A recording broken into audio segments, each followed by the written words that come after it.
Today we're going to talk about cognitive distortions or mind lies. Yeah, did you know that your mind lies to you?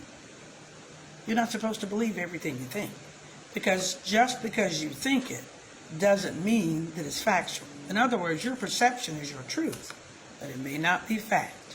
I want you to think about that. So let's talk about cognitive distortions or mind lies. Someone can say, no, I don't want to do that with you. I don't want to go here with you. Or they just simply have other things to do, but you take it as you're being rejected, you're being denied. Pay attention to a person when you tell them no or you set a boundary. Pay attention to whether or not they react or respond. A reaction is, well, what do you mean you want to do it? Did I do something wrong? Is it me? No, I just have laundry to do. It has nothing to do with you. Or do they respond? Okay, all right, maybe next time. Those are the kind of folks you want to keep in your circle. Pay attention when you set a boundary. You tell someone no. Do they react or do they respond? And to the person who reacts, your mind is lying to you. When you're told no, or when someone sets a boundary with you, it has nothing to do with you. It has everything to do with them meeting their own needs and desires. Okay? Some of you do not live in the gray area. It's either black or white, all or nothing. It's either they're totally against me or they're totally for me. It's never true. Do you know why you're afraid to live in the gray area? Do you know why you're afraid to extend grace, or you don't extend grace first to yourself? It's because when you were growing up, nobody extended grace to you. No one gave you the ability, the chance, or the reason to explain yourself, to validate yourself, to have a say. Remember that book by the Delaney sisters, Having Our Say? It's a good read. Everybody has a right to have their say.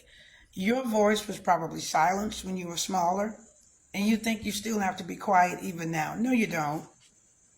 The inner child now needs to take a back seat, because your mind will continue to lie to you. And persons will begin to think, there's a problem here. I'm not sure why that person even thinks that way. So check your thinking. Live in the gray. It's never all or nothing. And stop wearing labels. When you make a mistake, extend yourself grace rather than, oh, I'm so stupid. Oh, how could I mess this up? Now you're walking or treading the line of imposter syndrome. I don't belong here anyway, but you're qualified to be here. You've earned the right to be here. So much stuff going on. Be able to receive. You're so busy trying to please everybody else, you have a hard time receiving. If someone offers to buy you dinner, lunch, offer you a drink, give you free tickets to something because they can't use them, it doesn't mean that they want anything from you. They're just being kind. Accept the kindness.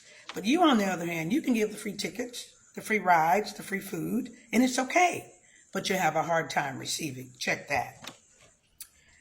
Don't believe everything you think, because everything you think is where your feelings come from. You can either think yourself out of a funk, or you can think yourself into one.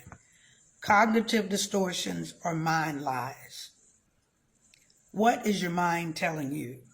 And from whence are those beliefs coming? Stop lying to yourself. Drama.